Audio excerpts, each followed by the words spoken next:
As I was talking while walking, he came behind me and strangled me.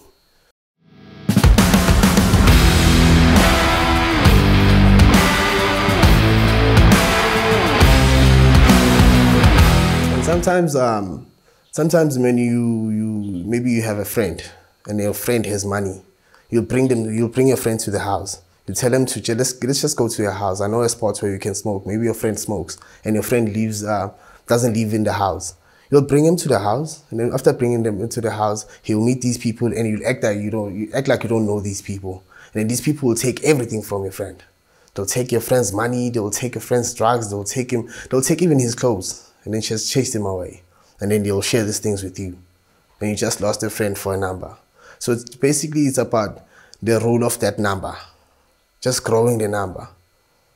They don't care about your name. They give you a new name when you get there. They don't care about your name. They don't care where you live. They don't care about your family.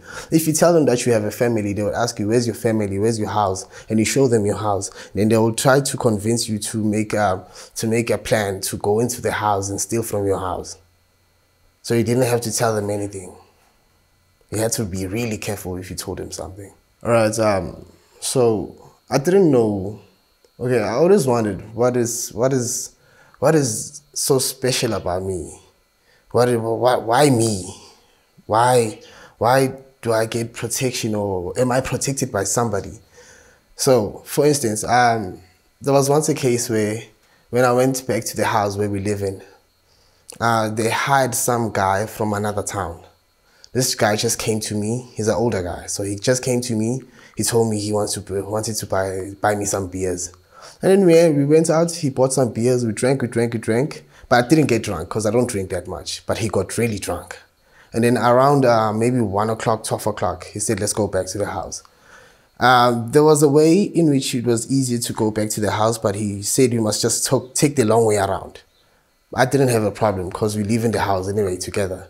So we took the long way around. After taking the long way around, the guy just stood behind me, said he wanted to pee, and I just kept on walking slowly. As I was talking while walking, he came behind me and strangled me.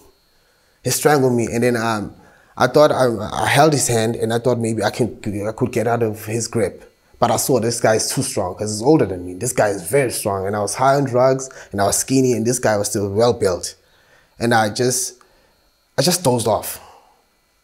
After dozing off, I don't know how long did I doze off, but it was maybe mere seconds because I felt my face hitting the ground, and then I stood up again. When I stood up again, the guy just looked at me in the eyes and he said, oh, he was surprised, and I ran away. I was bleeding. There was blood coming out of my mouth, blood coming out of my nose, and I went to the house. When I went to the house, everybody was surprised to see me in the house.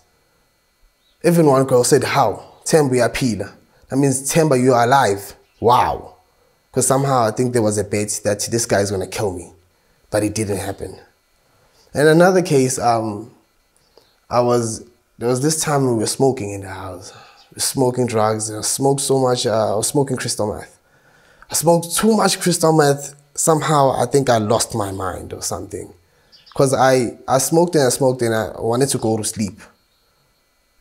When I went to my bed, I went to where I sleep, and then I slept. After sleeping, when I woke up in the street. How? I don't know how that happened.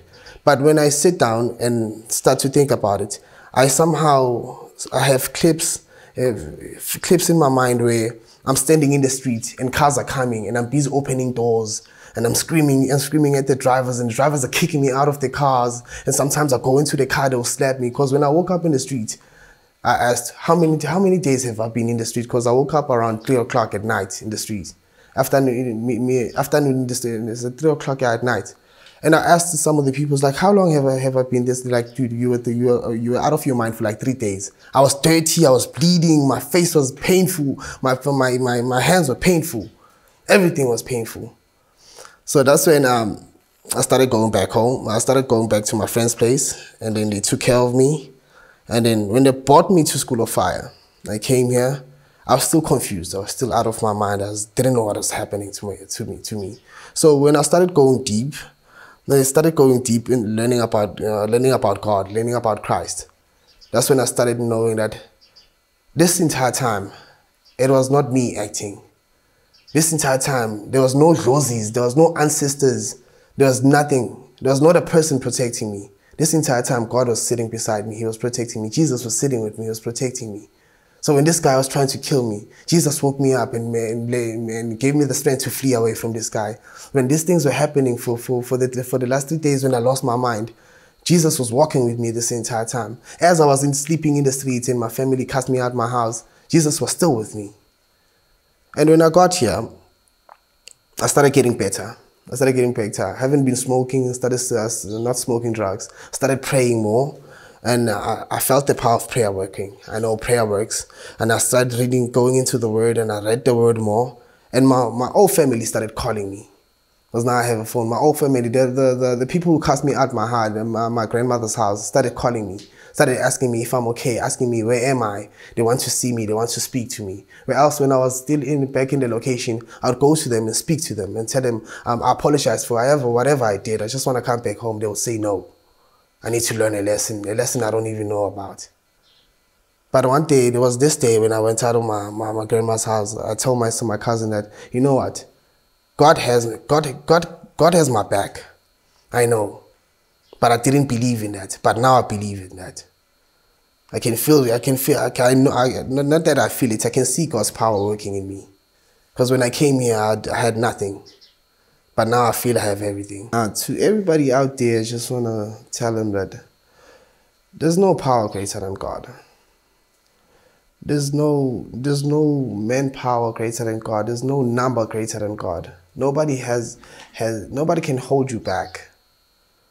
Not even a number can hold you back. Not even gangs can hold you back. There's no power greater than God. No human can hold you away. No human can hold you away from the power of God. You just need to go into it, go deep in it, and then just believe in God. That's the only thing that you need to do. And just try to take as much people as you can. Because if you believe in God and you're in a group, it's much more powerful than believing in a number or believing in some gangsterism or believing in drugs or believing in that.